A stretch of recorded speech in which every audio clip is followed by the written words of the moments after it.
Hello, Mark. I'm Hellena. My student number is S04411012. The speech title is Jamie Oliver. Teach every child about food. And I'm a freshman in NCUE. Sadly, in the next 18 minutes, when I do our chat, 4 Americans that are alive will be dead through the food that they eat. My name's Jamie Oliver. I'm 34 years old. I'm from Essex in England, and for the last 7 years, I've worked fairly tirelessly to save lives in my own way. I'm not a doctor. I'm a chef. I don't have expensive equipment or medicine. I use information, education. I profoundly believe that the power of food has a primal place in our homes that binds us to the best bits of life. We have an awful reality right now. America, you're at the top of your game. This is one of the most unhealthy countries in the world. Can I please just see a raise of hands for how many of you have children in this room today? Put your hands up. You can continue to put your hands up, aunties and uncles as well. Most of you. Okay. We, the adults of the last 4 generations, have blessed our children with the destiny of a shorter lifespan than their own parents. Your child will live a life 10 years longer than you because of the landscape of food that we've built around them. 2/3 of this room today in America are statistically overweight or obese. You're right, but we'll get to you eventually. Don't worry. Laughter. The statistics of bad health are clear, very clear. We spend our lives being paranoid about death, murder, homicide, you name it. It's on the front page of every paper, CNN. Look at homicide at the bottom, for God's sake, right? Laughter. Applause. Every single one of those in the red is a diet-related disease. Any doctor, any specialist will tell you that. Fact. Diet-related disease is the biggest killer in United States right now, here today. This is a global problem. It's a catastrophe. It's sweeping the world. England is right behind you as usual. Laughter. I know they were close, but not that close. We need a revolution. Mexico, Australia, Germany, India, China all have massive problems of obesity and bad health. Think about smoking. It costs way less than obesity now. Obesity costs you Americans 10% of your health care bills, $150 billion a year. In 10 years, it's set to double, $300 billion a year. Let's be honest, guys, you haven't got the cash. Laughter. I came here to start a food revolution that I so profoundly believe in. We need it. The time is now. We're in a tipping point moment. I've been doing this for 7 years. I've been trying in America for 7 years. Now is the time when it's rip for picking. Rip for the picking. I went to the eye of the storm. I went to West Virginia, the most unhealthy state in America. Or it was last year. We've got a new one this year, but we'll work on that next season. Laughter. Huntington, West Virginia. Beautiful town. I wanted to put hearts and soul and people, your public, around the statistic that we've become so used to. I want to introduce you to some of the people that I care about. Your public, your children. I want to show a picture of my friend Brittany. She's 16 years old. She's got 6 years to live because of the food that she's eaten. She's the third generation of Americans that hasn't grown up within a food environment where they've been taught to cook at home or in school, or her mom or her mom's mom. She has 6 years to live. She's eating her liver to death. Stacy, the Edwards family. This is a normal family, guys. Stacy does her best, but she's third generations as well. She was never taught to cook at home or at school. The family's obese. The family's is obese. Justin here, 12 years old. He's 350 pounds. He gets bullied, for God's sake. The daughter there, Katie, she's 4 years old. She's obese before she even gets to primary school. Marissa, she's alright. She's one of your lot. But you know what? Her father, who was obese, died in her arms. And then the second most important man in her life, her uncle, died of obesity. And now her stepdad is obese. You see, the thing is, obesity and diet-related disease doesn't just hurt the people that have it. It's all of their friends, families, brothers, sisters. Pastor Steve, an inspirational man, one of my early allies in Huntington, West Virginia. He's at the sharp knife edge of this problem. He has to bury the people, okay? And he's fed up with it.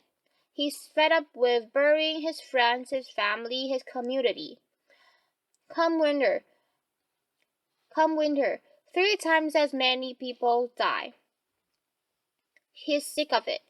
This is preventable disease, waste of life. By the way, this is what they get buried in. We are not geared up to do this. Can't even get them out the door. And I'm being serious. Can't even get them there.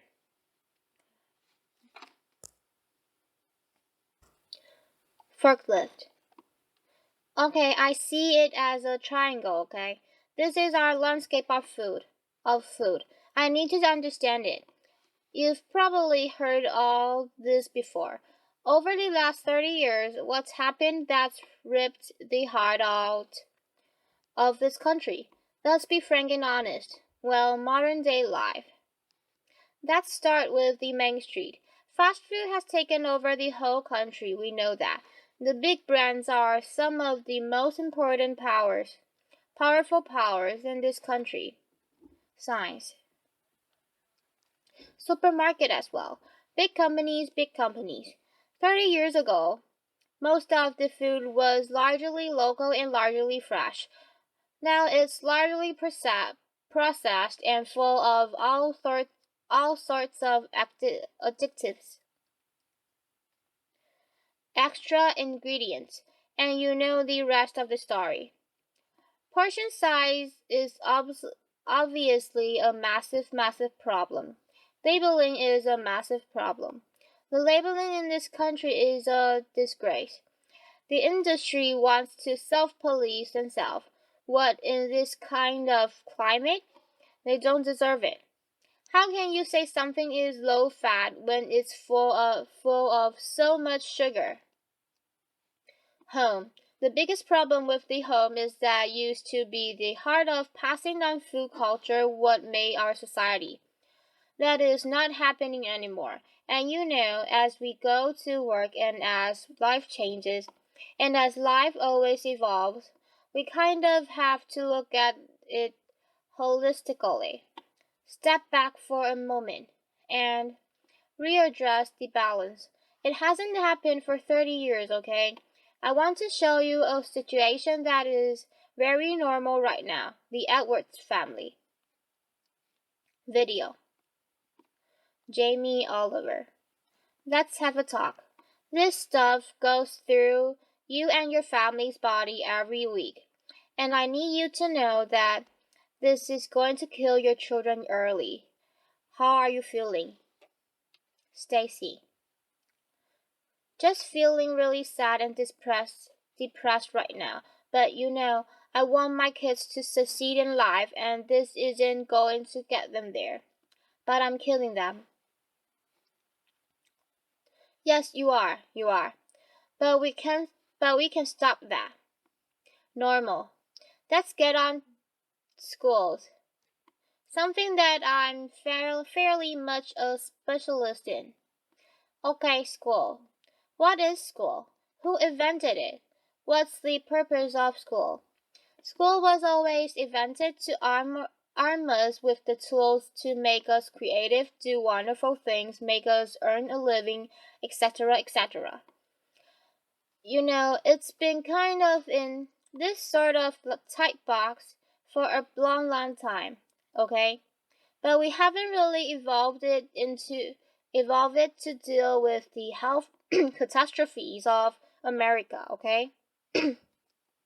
Such food is something that most kids, 31 million a day, actually have twice a day more than often, breakfast and lunch, 180 days for a year.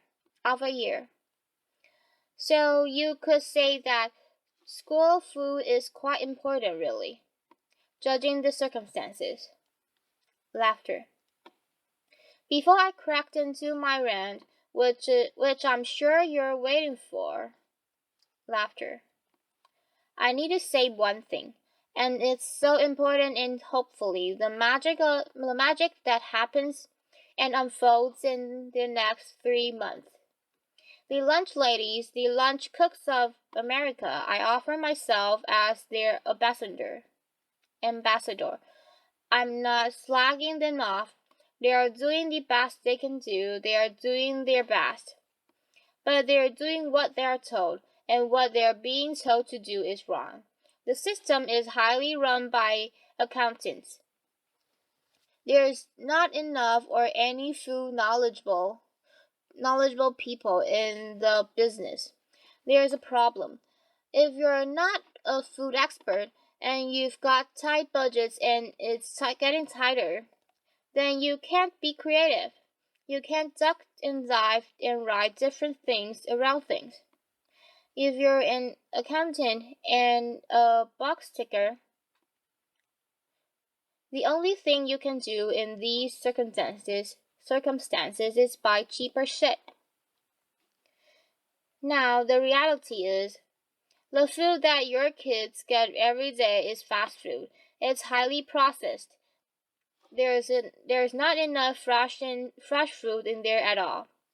The amount of additives, numbers, ingredients you won't believe.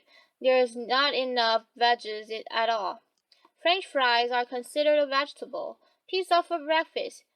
They don't even get crockery.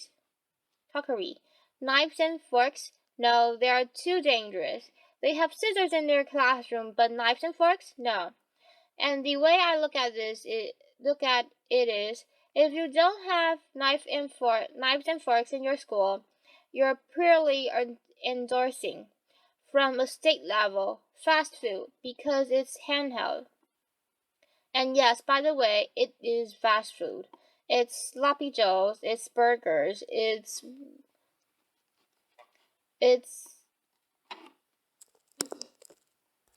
wieners, it's pizzas, it's all of that stuff.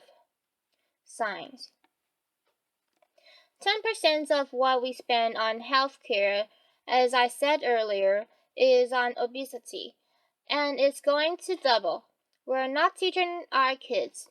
There is no statutory rights to teach kids about food. elementary or secondary school, okay? We don't teach kids about food, right? And this is a little clip from an elementary school, which is very common in England. Video. Who knows what this is? Child. Potatoes. Jamie Oliver. Potatoes? So you think these are potatoes? Do you know what that is? Do you know what that is? Child. Broccoli. What about this? Our good old friend. Child. Celery. No. What do you think this is? Child. Onion. Onion? No. Immediately you get a really clear sense of, do the kids know anything about where food comes from? Who knows what that is? Child. Pear? What do you think this is? Child. I don't know. If the kids don't know what stuff is, then they will never eat it. Laughter. Normal. England and America. England and America. Guess what fixed that? Two 1-hour session. We've got to start teaching our kids about food in schools. Period. Applause. I want to tell you about something that kinds of epitomizes the trouble that we are in, guys, okay? I want to talk about something so basic as milk. Every kid has the right to milk at school. Your kids will be having milk at school, breakfast and lunch, right? They'll be having 2 bottles, okay? And most kids do. But milk ain't good enough anymore. Don't get me wrong, I support milk, but someone at the milk board probably paid a lot of money for some geezer to work out that if you put loads of colorings and sugar in milk, more kids will drink it. Yeah. Obviously, that's going to catch on the people. The Apple board is going to work out that if they make tough-eat apples, they'll eat more as well. Do you know what I mean? For me, there isn't any need to flavor the milk, okay? There's sugar in everything. I know the ins and the outs of those ingredients. It's in everything. Even the milk hasn't escaped the kind of modern-day problems. There is our milk. There is our carton. And that is nearly as much sugar as one of your favorite cans of fizzy pop. And they are having 2 a day. So let me just show you. We've got one kid here having, 8 tablespoons of sugar a day. There's your week. There's your month. And I've taken the liberty of putting in just the 5 years of elementary school sugar, just from milk. Now, I don't know about you guys, but judging the circumstances, right, any judge in the whole world will look at the statistic and the evidence, and they will find any government of all guilty of child abuse. That's my belief. Applause. Applause hands. Now, if I came up here, and I wish I could come up here today and hang a cure for AIDS or cancer, you'd be fighting and scrambling to get to me. All this bad news is preventable. That's the good news. It's very, very preventable. So let's just think about, we got a problem here. We need to reboot. Okay, so in my world, what do we need to do? Here's the thing, right? It cannot just come from one source.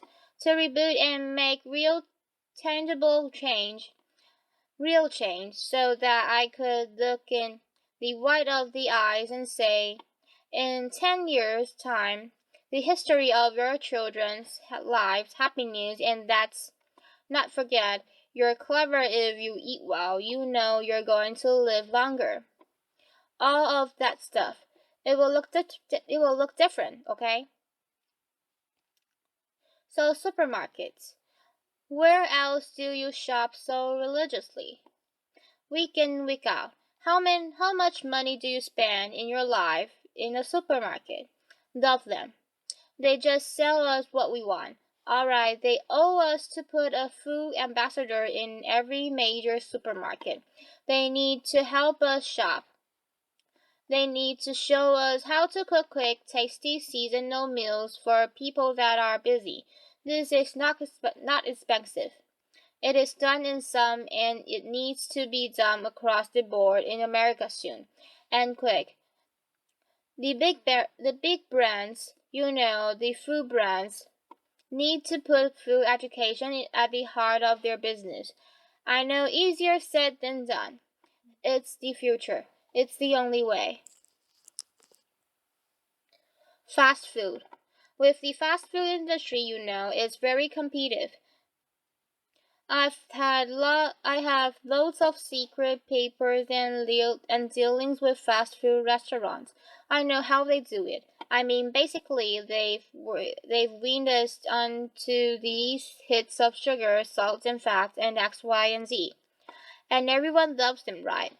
So these guys are going to be part of the solution, but we need to get the government to work with all of the fast food purveyors and the restaurant industry, and over a 5, 6, 7 year period, wean us off the extreme amount of fat, sugar, and all the other non-food ingredients. Now, also back to the sort of big brands. Labeling, I said earlier, is an absolute farce. Is an absolute farce and has got to be sorted. Okay, obviously in schools we owe it to them to make sure those 180 days of the year, from that little precious age of 4 until 18, 20, 24, whatever, they need to be cooked proper, fresh food and local growers on site, right? On site, okay? There needs to be a new standard of fresh, proper food for your children, yeah? Applause. Under the circumstances, it's profoundly important that every single American child leaves school knowing how to cook 10 recipes that will save their lives. Life skills. Applause. That means that they can be students, young parents, and be able to sort of duck and dive around the basic of cooking, no matter what recession hits them next time. If you can cook, recession money doesn't matter. If you can cook, time doesn't matter.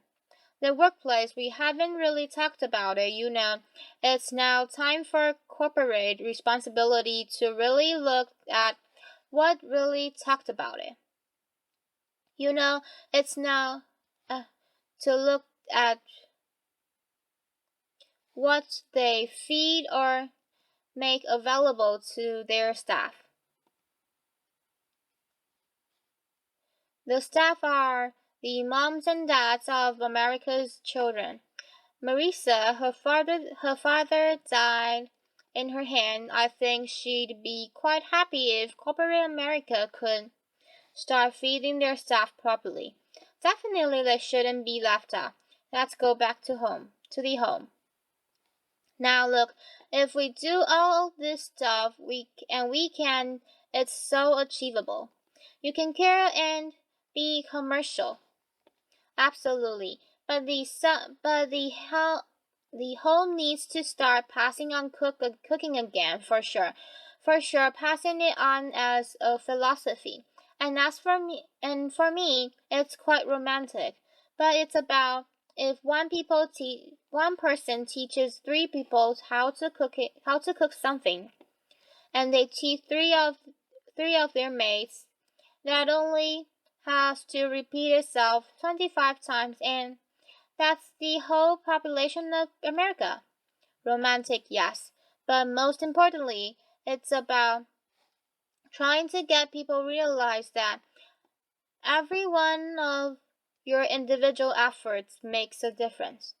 We've got to put back what's been lost. Huntington's Kitchen, Huntington, where I made this program.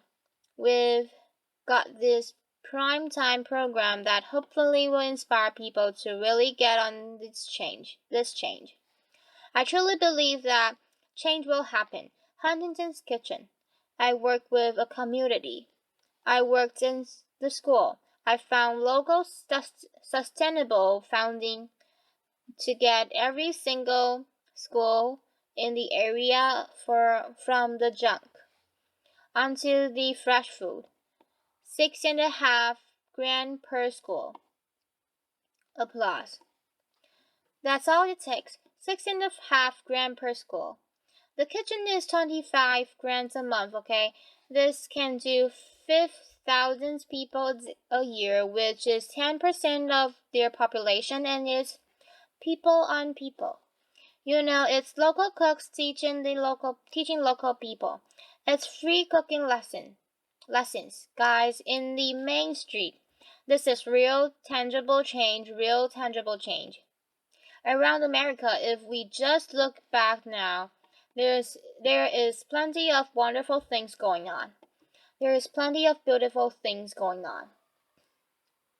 There are angels around America doing great things in schools. Farm-to-school setups, garden setups, education. There are amazing people doing this already. The problem is they all want to roll out what they're doing to the next school. But there's no cash. We need to recognize the experts and the angels quickly, identify them, and allow them to easily find the resource to keep rolling out what they're already doing, and doing well. Business of America need to support Miss Obama to do the things that she wants to do. Applause. And look, I know it's weird having an English person standing here before you talking about all this. All I can say is I care. I'm a father and I love this country, and I believe truly, actually, if change can be made in this country, beautiful things will happen around the world. If America does it, other people will follow. It's incredibly important. Audience. Yeah. Applause. When I was in Huntington trying to get a few things to work when they weren't, I thought, if I had a magic wand, what would I do? And I thought, you know what? I'd just love to be put in front of some of the most amazing movers and shakers in America. And a month later, Ted phoned me up and gave me this award. I'm here. So my wish. Dyslexic, I'm a bit slow. My wish is for you to help a strong, sustainable movement to educate every child about food, to inspire families to cook again, and to empower people everywhere to fight obesity. Applause. Thank you. Applause continues.